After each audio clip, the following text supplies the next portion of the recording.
Mitad de semana llega la primera emisión de TVC Noticias a Televicentro. Mi querida María Mercedes, buen día. ¿Qué tal, Robert, amigos? Muy buenos días. Excelente miércoles para todos ustedes. Ombliguito de semana, cada vez más cerca del fin de semana. Más cerca de la Navidad, estamos También. a 11 días de la Navidad. Sí, qué alegría, ¿no? Sí, se lindo. siente la alegría también en la gente. Y se siente los colores, blanco, rojo y verde. La luz también, la luz. Llega la luz, llega el nacimiento del niño Jesús. Preparemos nuestros corazones también para ser mejores cada día. Mandarles un abrazo, aprovecho el desayuno, vamos a contarles la hora política, qué ha pasado en el país. Les contamos que el Pleno de la Asamblea Nacional aprobó ya la ley reformatoria de gestión de identidad y datos civiles, Robert. Mire usted, permitiendo, ¿sabe qué?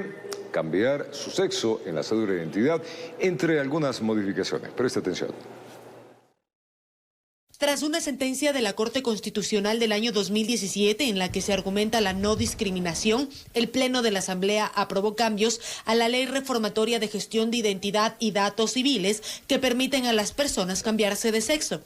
Las personas que pertenecen a toda la comunidad LGTBIQ+, podrían hacer esta solicitud. ¿Cuáles son los requisitos? Que se presente esta solicitud al jefe del registro civil, se digan si es que se van a cambiar los nombres, porque obviamente si se cambia el sexo, cambiarían también los nombres de femenino a masculino y obviamente ser mayor de 18 años. Para las personas trans esto era necesario. De repente uno va a un centro de salud público y la persona identifica, de hecho puedo tener cambio de nombres y de género, pero no cambio de sexo, y de repente esto es sujeto de algunos funcionarios, algunas personas, no generalizo, pero sí hay personas que de repente dicen, aquí dice género, entonces usted nació hombre, en mi caso, entonces empieza justamente un proceso de discriminación. La normativa también faculta a las personas elegir el apellido que desean llevar, sea materno, paterno o ambas. Hay muchas personas desde su condición no se sienten identificados, por ejemplo, con el apellido del padre paterno, pues se daría esta condición. Además de otros beneficios que tiene esta ley, como los envíos de las instituciones, notarías que inscriban divorcios, uniones de hecho, tienen que obligatoriamente enviar esta documentación al registro civil para su inscripción, que antes era un trámite complicado, uno mismo tenía que ir a hacer, igual con los nacimientos de los niños en los hospitales públicos. Lo que la Asamblea no aprobó y dejó fuera es el artículo 19, que abría la posibilidad de la adopción para personas del mismo sexo. Artículo 68 de la Constitución, en el inciso final clarísimo dice: no podrán adoptarse niños sino personas de distinto sexo, es decir, parejas de distinto sexo, hombre y mujer, porque ahí se entiende que es el equilibrio entre mujer y hombre. Eso es otro proceso que requiere incluso reformas incluso en el Código de la Niñez y Adolescencia, en la misma Constitución de la República del Ecuador. Hay un sinnúmero de cosas que hay que transformar legalmente para que esto pueda justamente funcionar dentro de nuestro país, pero todavía no se puede. Informó Valeria Navarro. Más noticias. El Pleno de la Asamblea Nacional debatió ya la ley económica urgente enviada por el presidente de la República, Daniel Noboa. Al texto se le hicieron observaciones que deberán ser acogidas y analizadas en el plazo de 4 días. El Pleno de la Asamblea Nacional debatió la primera ley económica urgente enviada por el presidente de la República, Daniel Noboa. La misma tuvo posiciones a favor y en contra. Empresa que contrate, así sea una plaza de trabajo adicional, va a poder pagar menos impuesto a la renta. ¿Cómo? A través de una deducibilidad adicional por los gastos incurridos en sueldos y salarios en su compañía.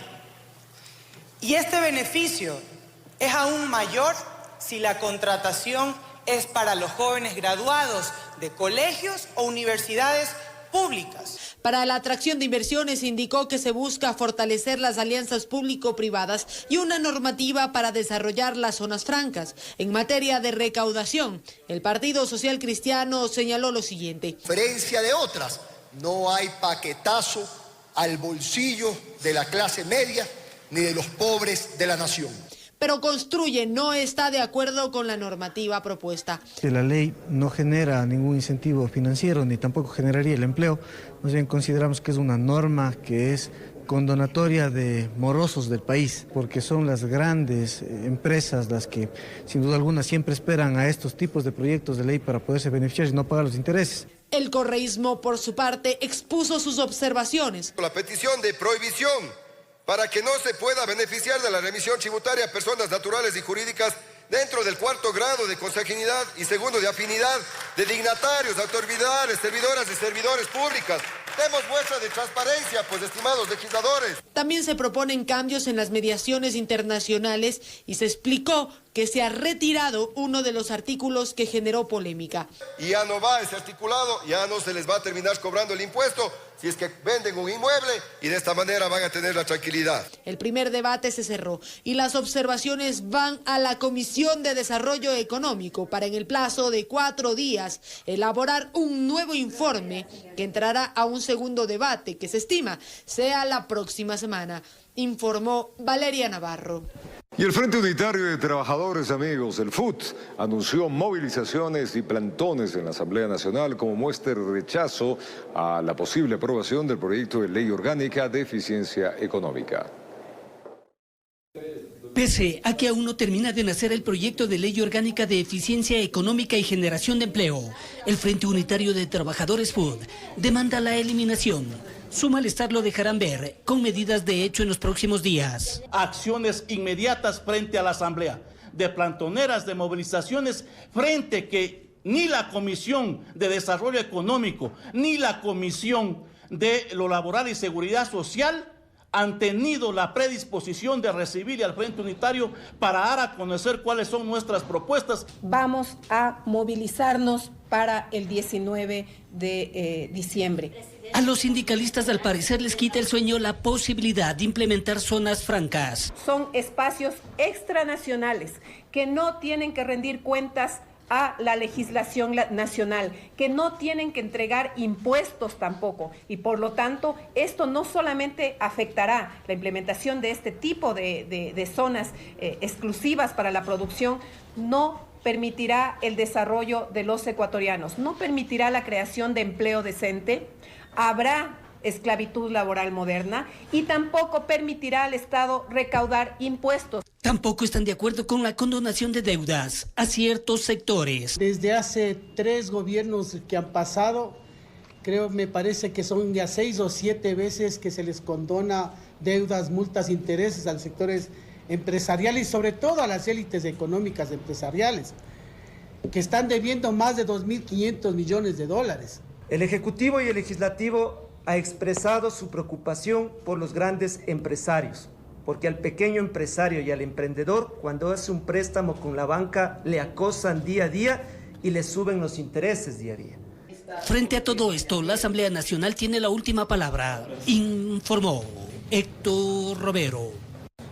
La Asamblea Nacional confirmó una comisión especializada que procese y resuelva los proyectos de enmiendas constitucionales y también reformas a la Carta Magna, estos presentados por distintas bancadas del Legislativo.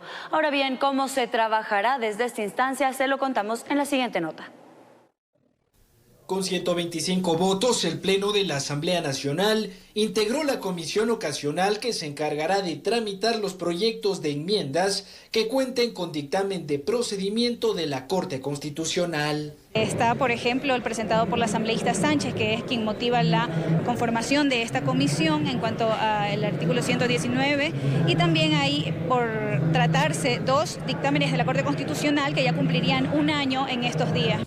Esta comisión funcionará por 180 días prorrogables por un plazo similar y quedó integrada por Gabriela Molina de Revolución Ciudadana, Manuel Borges de ADN, Otto Vera del Partido Social Cristiano, Jorge Peñafiel de Construye, Lucio Gutiérrez del Partido Sociedad Patriótica, Sofía Sánchez de Gente Buena y Fabiola San Martín de Pachacutic. El primer proyecto en tramitarse será la enmienda al artículo 19 de la Constitución, el cual se refiere a los requisitos para ser asambleísta. En la actualidad solo se exige tener 18 años y estar en el goce de los derechos políticos. Nosotros estamos modificando esto para que se exija probidad notoria, capacitación y formación justificada. La comisión también tratará la enmienda al artículo 158 de la Constitución para viabilizar el apoyo complementario de las Fuerzas Armadas a la Policía Nacional en la lucha contra el crimen organizado. Lo primero que haremos será convocar a los militares de las Fuerzas Armadas ecuatorianas para que nos den su opinión y con ese concurso de ellos mejorar esta colaboración que busca y que pide el pueblo ecuatoriano de Fuerzas Armadas con la Policía Nacional en la lucha contra la delincuencia. Informó Álvaro Terán. Son las 7:15 de la mañana, gracias por acompañarnos. Contarles ahora que Wilman Terán, el presidente del Consejo de la Judicatura, defiende la transparencia del concurso para renovación parcial de la Corte Nacional de Justicia, por lo que descarta que se pueda suspender. Esto mientras que en la Asamblea se oficializó el pedido de juicio político en su contra. A pesar que sobre el concurso para la renovación parcial de los jueces de la Corte Nacional de Justicia existen dos acciones de protección, la una presentada por la Federación Nacional de Abogados del Ecuador con medidas cautelares para echar abajo el proceso por presuntas irregularidades. Wilman Terán, presidente del Consejo de la Judicatura, entidad a cargo de la selección, habla de un manejo diáfano. Hay un ataque sistemático y generalizado porque no se permite la metida de mano en la justicia, porque no se ha favorecido a intereses particulares. Eso es lo que ocultan al tratar o intentar boicotear el concurso. Al tiempo de restarle validez a la Comisión Internacional que en días pasados también se sumó a las críticas. Mal podrían anticipar criterio. Es lo mismo que cuando hay un proceso, mal pueden haber informes. Los informes que toda veeduría lo hace al final. Solamente cuando denotan una irregularidad, cuando denotan un efecto, oficialmente lo comunican para corrección inmediata, no para fracasos de los procesos de evaluación. En quien sí confiaría Terán es en la Organización de las Naciones Unidas, que podría venir a través del Comité de Derechos Humanos con una visita in situ, pero lo que pueda decir no sería vinculante. Las fórmulas para poder declarar la nulidad del proceso, según la normativa, establece que no es potestad del presidente del Consejo de la Judicatura ni del Pleno, sino que de quien dirige. Es el director general del Consejo de la Judicatura. Y él, basado en los informes que le pueden presentar las otras áreas técnicas, y solamente en el caso de ser insubsanable, puede generar esa declaratoria. Esto mientras en la Asamblea Nacional se oficializó el pedido de juicio político contra Terán, el consejero Javier Muñoz y la ex consejera Maribel Barreno. En base al incumplimiento de funciones, ellos han cometido actos irregulares en el manejo de los plenos del Consejo de la Judicatura, en el manejo de las sanciones disciplinarias. Carece de todo fundamento porque tanto en el fondo como en la forma denota un claro desconocimiento normativo. A ver si con todo esto, en febrero están los nuevos magistrados tal como se tiene previsto, informó Héctor Romero. El fallido juicio político en contra del exministro de Energía, Fernando Santos Alvite, ha generado un remesón en la Comisión de Fiscalización de la Asamblea Nacional. Varios de los integrantes han señalado que no es posible alterar el orden cronológico del tratamiento de cada uno de ellos. Tampoco el ministro es un señor con una varita mágica que dice, hágase una planta, no se haga una planta. El juicio político al exministro de Energía, Fernando Santos Alvite, no alcanzó los votos necesarios para ser aprobado en la Comisión de Fiscalización de la Asamblea Nacional. Que el juicio político contra Santos Alvite no ha sido calificado. Esto no puedo tratarlo el Pleno de la Asamblea Nacional, sino le correspondía a la comisión. Esto debido a que 5 legisladores votaron en contra de la moción, pues señalaron que este proceso estaría violentando la normativa de la Ley Orgánica de la Función Legislativa. Mientras haya juicios políticos pendientes, se pone a la cola, en pocas palabras. En que debe realmente evacuar primero los juicios pendientes, que son 6 juicios políticos. Entonces no debería caber, por la lógica, conocer primero el juicio político al exministro, por lo que esto estaba bastante viciado. El asambleísta Ramiro Vela no descartó que en el futuro se pueda fiscalizar la gestión de Santos Alvite, sin embargo recalcó que se deben cumplir con los requisitos estipulados por la ley. El juicio político de Santos va a ir a su tiempo, en su momento. Yo creo que tiene que responderle al país por toda la crisis eléctrica que estamos viviendo. El legislador de Construye, Gabriel Bedón, indicó que la pretensión de alterar el orden de los procedimientos tiene un claro interés político por parte del correísmo. Que lo que nosotros queremos, y como bancada de Construye, si tenemos que poner las firmas de los interpelantes, lo haremos. No queremos dejar a nadie de fiscalizar, pero no podemos saltarnos para apresurar juicios políticos contra la Fiscal General de la Nación. Informó Álvaro Terán.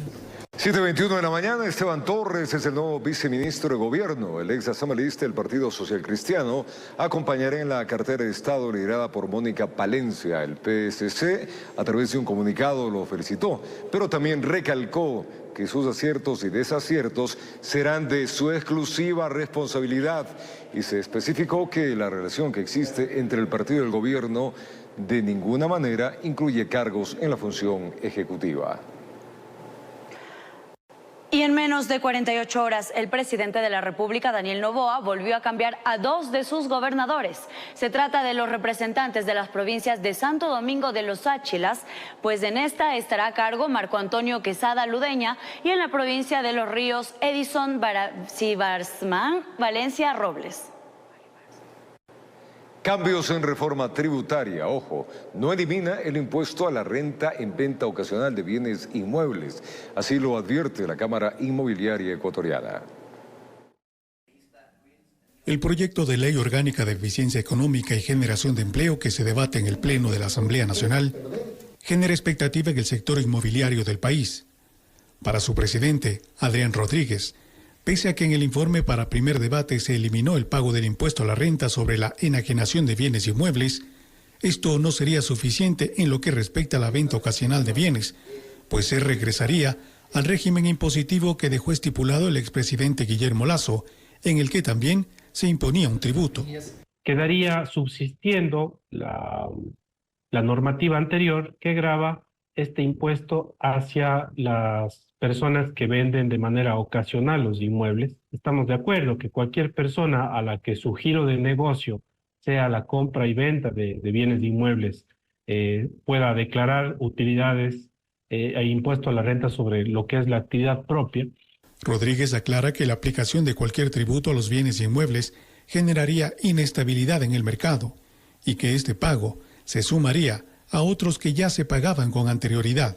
Un impuesto que se genere a nuestro sector, adicional al que ya existe como plusvalía, alcabalas, costos notariales, costos registrales, costos de minuta, sería cargarle un impuesto adicional, lo que se traduciría en desmotivación y falta de incentivo hacia el tema de inversiones de inmobiliaria. Al eliminar el impuesto del proyecto del presidente Noboa, lo único que se hizo fue eliminar únicamente el texto, señalan, pues quedaría en vigencia el tributo aprobado con la reforma económica del gobierno anterior. Queda esto aplicable desde el siguiente año, pondría también en duda y pondría en inestabilidad que puedan llegar a concluirse estas operaciones inmobiliarias que ya se encuentran a través de promesas o reservas de compra-venta. Para el gremio inmobiliario, se debe considerar que la venta de un inmueble obedece a varios factores, y no solo a la búsqueda de rentabilidad, sino en la mayoría de los casos, el deseo de mejorar las condiciones de vida de la gente, informó Miguel Ángel Bedoya. Revisamos más noticias. El presidente de la República, Daniel Noboa, designó mediante decreto ejecutivo a María José Pinto González como la nueva secretaria técnica de Ecuador Crece sin desnutrición infantil y a Ana Changuín como la titular de la Secretaría de Educación Superior, Ciencia, Tecnología e Innovación, CENESID. La abogada manabita fue viceministra de Gobierno durante la administración de Guillermo Lasso. 7:24 en la mañana, el IES inauguró el primer COE nacional con la que establece lineamientos estratégicos enfocados en la prevención, respuesta y gestión de desastres obligatorio. Esto para trabajadores, garantiza una respuesta estandarizada ante emergencias en todas sus dependencias. El Instituto Ecuatoriano de Seguridad Social llevó a cabo su primer comité de operaciones de emergencia, encabezado por Diego Salgado, director general de la institución. El objetivo principal fue presentar el lineamiento institucional de gestión de riesgo de emergencias y desastres a las autoridades internas. Tenemos que estar preparados no solamente por la amenaza del fenómeno del Niño, un fenómeno natural. Entonces es fundamental que todos los presentes estemos aquí, entendamos a qué se refiere este COE nacional. Como bien resaltan, el primero en 95 años. La subdirectora general del IES, Milena Charfuelán, resaltó el compromiso de la administración con la salud, la transparencia y la gestión integral del riesgo. El lineamiento propuesto se enfoca en 4 ejes estratégicos: promover la cultura de la prevención, fortalecer la preparación ante emergencias, establecer una respuesta estándar y asegurar una recuperación eficiente. Esta administración ha buscado implementar un trabajo articulado que lleve hacia una gestión de riesgos operativa, eficaz, eficiente, y que se lo haga de una manera estructurada y sistematizada. Los comités de operaciones de emergencia del IES a diferentes niveles se encargarán de coordinar acciones preventivas, de respuesta y de gestión en todas las dependencias a nivel nacional, integrando diversas áreas. Este lineamiento se considera obligatorio para todos los trabajadores y funcionarios a nivel central, direcciones provinciales, establecimientos de salud y edificios administrativos del IES a escala nacional, estructurando responsabilidades en áreas clave como seguridad, planificación, logística y respuesta ante emergencias. Informó José Mendieta. 7:32. Gracias por continuar en nuestra sintonía. Momento de contarles que nuestro país ocupa el puesto número 11 del índice global del crimen organizado como uno de los países más peligrosos del mundo, superando a Siria, Irán y Honduras. En el país se han cometido más de 7.200 asesinatos, casi el doble del año pasado. Una masacre infantil en el Guasmo Sur ha sido el acabose. Ecuador ya no solo es conocido en el mundo por su gastronomía y exportaciones. En los últimos meses, la galería oscura del índice global del crimen organizado nos coloca en el puesto número 11.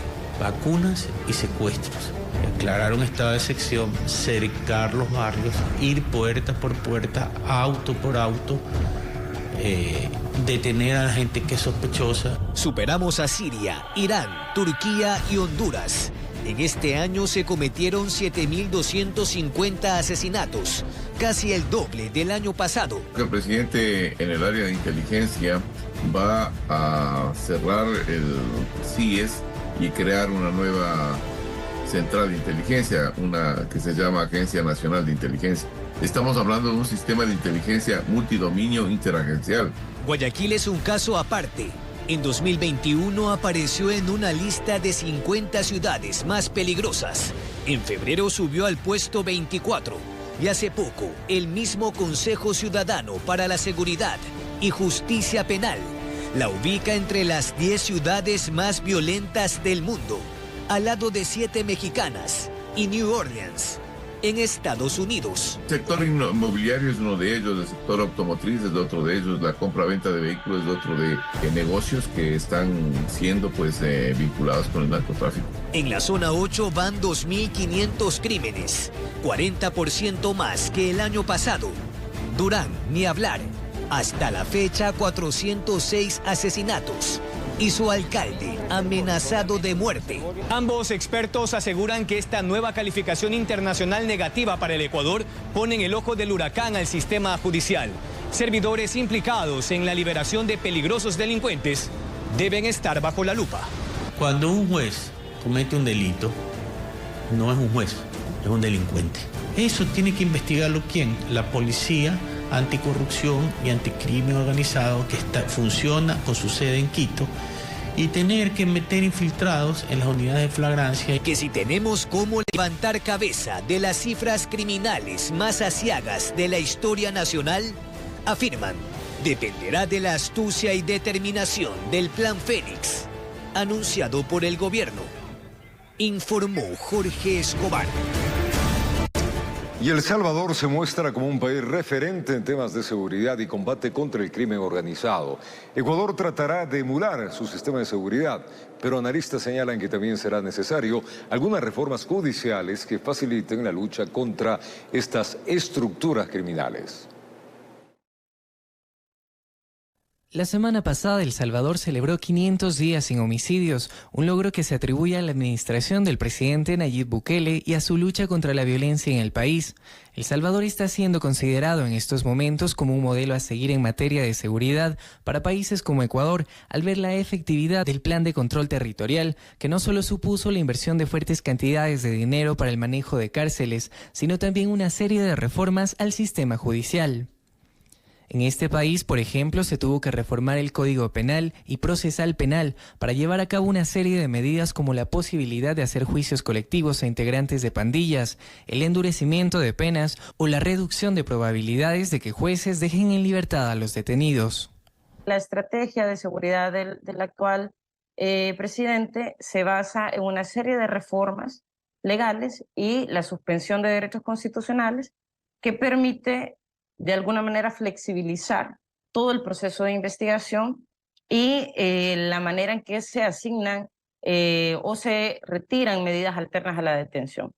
Esto permitió que las detenciones bajo la presunción de un delito se multipliquen en el país y se pudo hablar de una efectividad al menos en términos de encarcelamiento. Sin embargo, también se dio lugar a denuncias por la violación de derechos humanos y constitucionales. Las 74.000 personas que hasta la fecha se han detenido en el marco del régimen de excepción están detenidas porque los jueces y juezas no pueden dictar otra medida. Aunque la investigación penal, aunque la fiscalía solo diga como, bueno, la policía tiene indicios de que esta persona forma parte de las pandillas. Para que Bukele haya podido concretar estos cambios, necesita un apoyo importante de la Asamblea Legislativa. Si Ecuador pretende adoptar el modelo de seguridad de este país, entonces también debe tomar en cuenta que se requieren cambios en materia penal.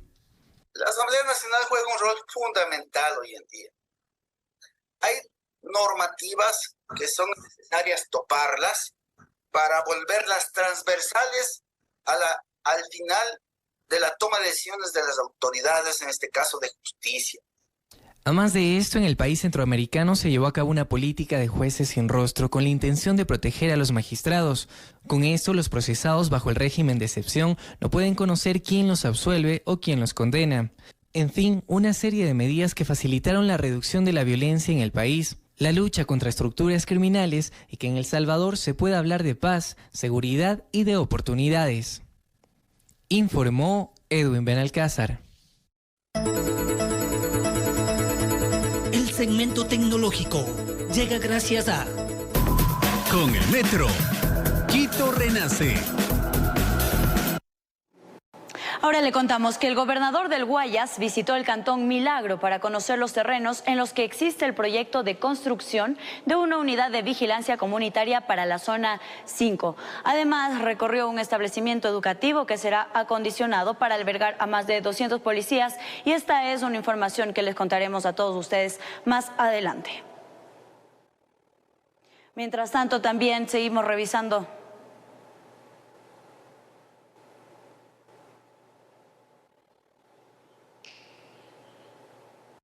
El Metro de Quito es descrito como único en su clase.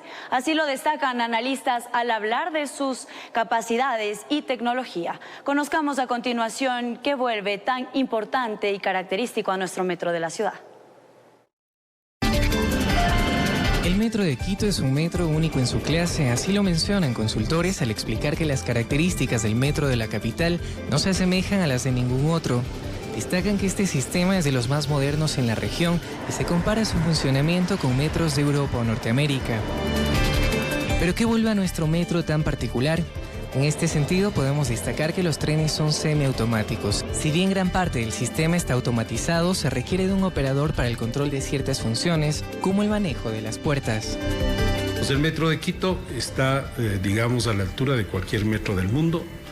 Es un sistema cómodo. Es un sistema que por cada coche tiene una capacidad de 250 pasajeros.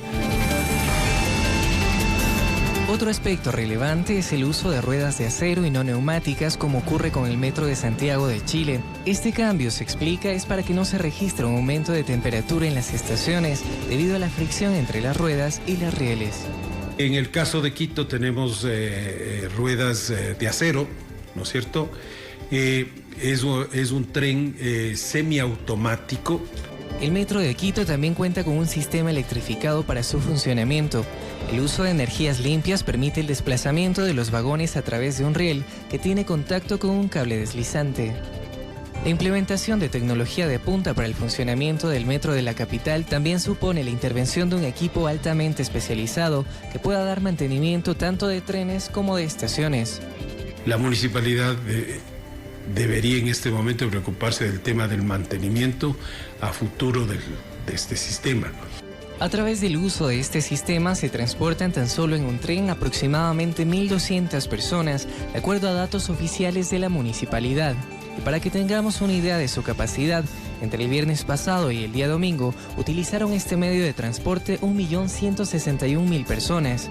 Es así como avanza esta obra descomunal de ingeniería que llegó para revolucionar el transporte en la vida de los capitalinos. Informó Edwin Benalcázar.